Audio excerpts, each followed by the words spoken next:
Warning, this chapter contains inappropriate content. So I have removed that section and rewritten it as best as I can. To read this chapter in its entirety, please visit the link in the descriptions. Thank you. The Marriage Stone by Josephine Darcy. Chapter 45, Dragon Taming. Severus sat by the fire long after Harry had gone to bed. He was glad he had thought to take the calming draught before talking to the boy, for even with it the emotions churning around inside him were chaotic. He could still feel a good sense of rage, but it was no longer directed at the young man he seemed fated to share his life with. No, now it was directed once more firmly at the Dursleys, who seemed to have hurt the boy so deeply he felt that wishing for some real bond with his family was selfish. A selfish thing, Harry had called it, wanting it to matter that any kindness directed toward him was because of who he was rather than the role he was forced to play in life. Severus regretted deeply now the words he had said that morning and how grossly he had misunderstood. If the smile Harry had bestowed upon him was any indication, he had forgiven him readily, but surely the wound must still be there, and Severus did not know how to mend it. Merlin, the boy was confusing. He baffled Severus at every turn, but Severus felt some hope in his heart. It was obvious that the young man had feelings for him. It was just as obvious that he didn't have a clue what those feelings might entail. Neither did Severus, for that matter, save to see that Harry trusted him, was grateful to him, and wanted to matter to him, wanted to be a part of a family. And when Harry had smiled at him, Severus had felt his heart turn over.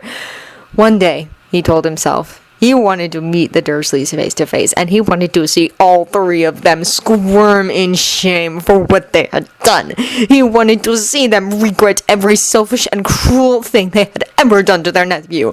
One day, he promised himself, he would exact some sort of petty revenge that went beyond the spells Albus had cursed them with. Harry had gone to bed shortly after their conversation without too much prompting. And Severus guessed he was now sound asleep under the influence of the dreamless sleep draught. He wanted to go to bed himself, wanted to put this entire day behind him, but he was wary of doing so. Rage at the Dursleys wasn't the only emotion plaguing him. The desire to touch Harry did not seem to be fading, despite the calming draught. He'd grabbed Harry that morning when he'd seen him standing so close to the feral werewolf. It had been all he could do to let him go when Albus had ordered him to. And earlier this evening, when Harry had panicked, thinking the werewolf dead, it had been all Severus could do to keep from grabbing him once more. He'd settled instead for touching his shoulders, and had been desperately grateful when the boy had welcomed his touch. Frankly, he was disgusted with himself. He usually had more self-control than this, and he'd certainly never lusted after one of his students. His last lover had been a man his own age that he'd met at a potions conference, a rather brilliant, charming blonde named Andre. And before him, there had been a dark-skinned woman 10 years his senior who had taken him into the Amazon to search for rare potion ingredients. While he had always been the more dominant partner in any relationship, he had never sought out people so much younger than himself, or so naive or innocent they didn't know what they were getting into. He'd never been jealous or possessive of past lovers. He hadn't cared enough. He had let them all go with barely a glance back. And he had certainly never sought out someone so young that they didn't know exactly what they wanted from a relationship. He had never seduced a virgin.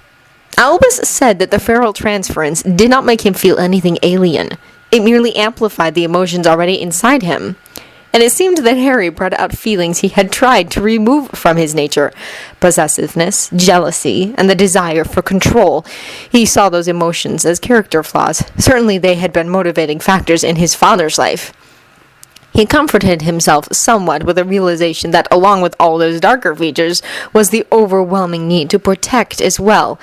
But to feel such lust for someone so much younger than himself, someone so innocent, he wasn't certain what to think anymore. Something Lucius said echoed in his mind. I had not realized how attractive the boy had become, Lucius had told him. I am not blind. My tastes have always run toward women, but Mr. Potter has an aura of power about him. As far as he could remember, and he'd known Lucius his entire life, Lucius Malfoy had never expressed an interest in another male. From what he heard from Diana, even Julius had tried several times to seduce Malfoy into his bed and had failed. And while Lucius certainly had no qualms about seducing virgins or those far younger than he was, the mistress he'd killed Severus's father over had been only 14. They had always been female. And yet Lucius found Harry attractive. There was a reason he'd set McGonagall to guard the door last night during the meeting with Fudge. Severus had seen the way Lucius had stared at Harry in the Great Hall. There was no way he was going to allow the man within 10 feet of the boy. Was it the power, he wondered? Was that what was throwing him into such chaos, a lust for power? He had never believed in the things the Dark Lord had stood for. He never bought into his ideology or the madness he could see threatening on the horizon. He had joined the Death Eaters strictly to stop his father, to reclaim his family honor. But despite his opposition to the philosophy, he had always understood the attraction to the power. And he really had embraced at least part of the lifestyle. The blood sports, vicious duels with swords and wands against any opponent foolish enough to anger him or stupid enough to challenge him. He blamed part of that on the Marauders. They had tormented him, and he had turned vicious in retaliation. But he had always thought of it more as a sport rather than a reflection of who he truly was. And when he had begun spying for Albus, he had never once lost sight of the main goal. But maybe his motives had not been as pure as he'd always believed. Maybe he had joined Albus and the Order because he had wanted to be a part of something greater than himself, wanted some access to the enormous power Albus Dumbledore possessed, and not because it was simply the right thing to do. Maybe he was drawn to Harry for exactly the same reason.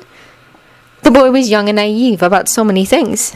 He would always be smaller than him, slender and graceful, physically weaker than he was. But despite all of that, it was becoming more and more apparent that Harry Potter was magically stronger than he was, possibly stronger than all of them. At the young age of 16, he had already done feats of magic Severus knew he could never do. Certainly he could never have moved that capstone, and spells that didn't even work for anyone else seemed to work with ease for Harry. And while the boy knew nothing of occlumency, he seemed to have a will that was unbreakable, a strength of mind and thought that would not let him give up no matter what. The boy had no skill at all with a sword, and yet he had slain a basilisk at the age of 12. He'd been kept locked in a cupboard most of his life, and yet he could stand before an army of hardened warriors and lead them into battle without flinching. And last night, when he had touched Harry, he could feel his power radiating from his skin, and it had felt intoxicating.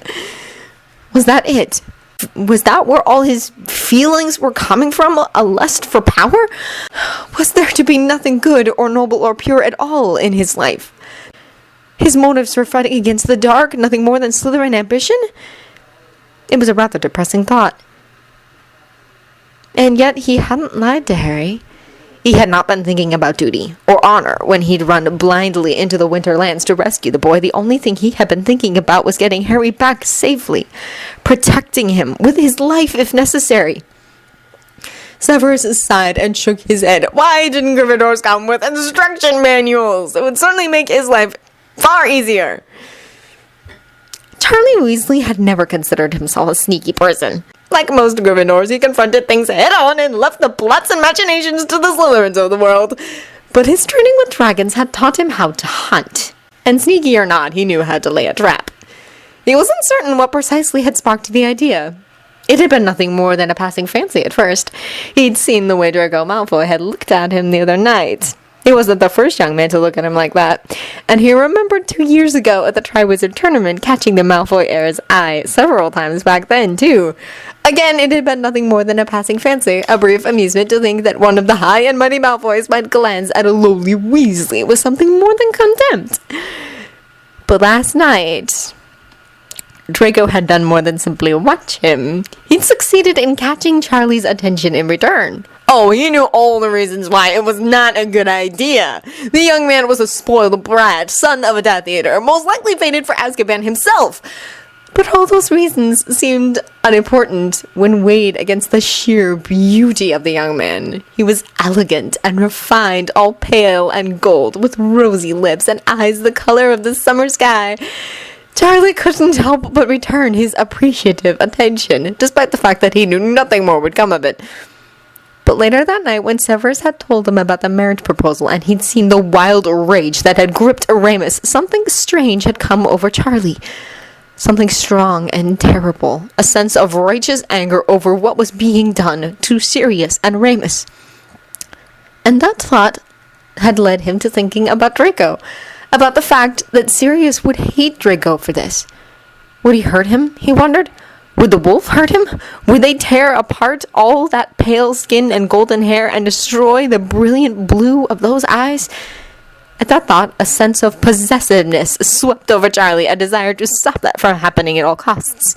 Remus and Sirius did not deserve such a fate, and Draco was meant for something else, for someone else.